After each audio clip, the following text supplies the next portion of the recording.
On an ordinary morning in March 2005, the quiet streets of Fortaleza, Brazil, were interrupted only by the rumble of a white truck pulling up to a modest house. Two men, their clothes caked in mud, stepped out and began unloading equipment, telling curious neighbors they were from a new landscaping company specializing in artificial turf. The neighbors nodded, none the wiser as bags of dirt were seemingly brought into the house, when in reality, they were being secretly loaded back into the truck. Behind this unremarkable facade was Luis Riviera, a 42-year-old former bank security consultant who knew the inner workings of banks better than anyone. He had rented this house for one reason. It sat just 80 meters from the vault of the Central Bank of Brazil, Fortaleza branch. For the next 96 days, Luis and his team would attempt something so audacious, so meticulously planned, that it would become the stuff of legend. The seeds of this heist were planted 6 months earlier in a dimly lit bar in São Paulo. Luis, driven by a mix of desperation and genius, gathered 4 trusted partners: a subway engineer with a talent for tunneling, a former bank employee, a master locksmith, and a money laundering expert. Spreading a map across the table, Luis pointed to the bank vault in a quiet residential street 2 blocks away. He posed the question that would change their lives. Could they bypass the vault's indestructible door and its web of alarms? The engineer did the math, his finger tracing a line from the house to the bank. "It's possible," he said, "but we need to dig an 80-meter tunnel, 3 meters deep, and move a ton of soil every night for months." The plan was as simple as it was brilliant. Come up from below, through the concrete floor, and leave the alarms untouched. Within weeks, the team grew to 25, each member with a precise role. But with every new recruit, the risk multiplied. One slip, one loose tongue, and the entire operation could collapse. Luis rented the house under the guise of a gardening business, complete with a sign out front and tools in the garage. To the outside world, it was just another small business. But inside, the real work began. They pried up the floorboards and started digging. The soil was tougher than they'd imagined.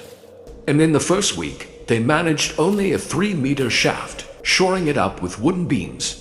The air was thick and stifling. Every night, they hauled buckets of dirt up to the surface, loading them into the truck and dumping them at construction sites across the city. The tunnel snaked forward inch by inch as engineers used compasses and maps to keep their course true.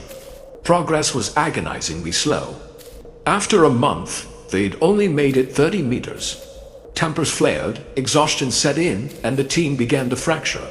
Sensing morale slipping, Luis gathered everyone and laid out the prize. $70 million, split 25 ways, enough to change every life in that tunnel forever. The promise of fortune kept them going. But the tunnel fought back. At 55 meters, they hit a water pipe, flooding the tunnel and forcing a detour. At 67 meters, they encountered a live electrical cable. One wrong move, and half the city would go dark. The engineers worked with surgical precision, securing the cable and pressing on. By late July, they were just 4 meters from the bank's foundation. The final barrier, a meter-thick slab of reinforced concrete. They brought in a diamond-tipped drill, waiting for the cover of a noisy weekend night.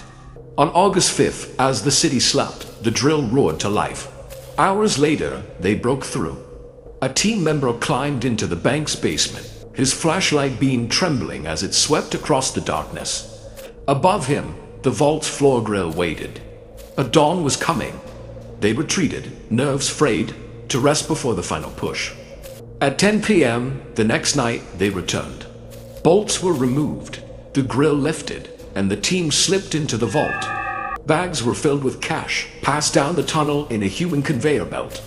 By 4 a.m., 200 bags, $40 million had vanished into the night. The work was grueling. Each bag was heavy, the air thick with tension. Suddenly, disaster struck. A team member, overcome by claustrophobia, panicked and knocked loose a support beam. Dirt rained down.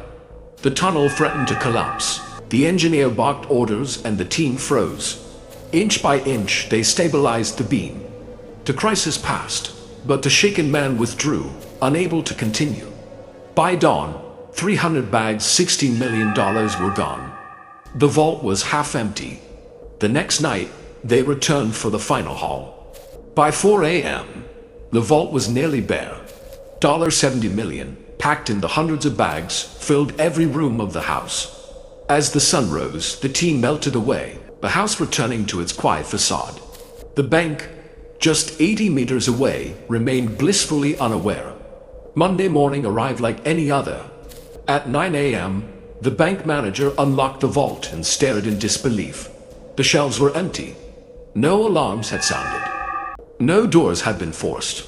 Only a dark hole in the floor revealed the truth. Police followed the tunnel to the house, finding only gardening tools and an empty signboard. The money and the men were gone, but secrets this big don't stay buried for long. 3 weeks later, a man walked into a car dealership and paid cash for a new Honda, using crisp, sequentially numbered bills.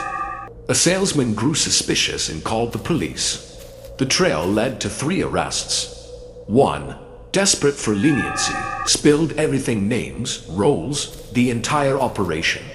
By September, 8 were in custody. Luis, the mastermind, fled to Paraguay with $8 million, hiding in a border town. But he made one fatal mistake. He called family back in Brazil. The police were listening. In November, Luis was arrested without a fight. Luis was sentenced to 15 years. Only $8 million was ever recovered. The rest, nearly $62 million, vanished into the shadows. Of the 25 conspirators, 13 were imprisoned, 12 disappeared, and the fate of the fortune remains a mystery. The Fortaleza heist wasn't just a crime, it was a testament to human ingenuity, desperation, and the lengths people will go for a shot at a new life. And somewhere out there, the rest of that $62 million is still waiting to be found. What would you do for a chance at fortune? And how far would you go to keep it? The answers, it seems, are buried deep beneath the streets of Fortaleza, waiting for the next chapter to be written.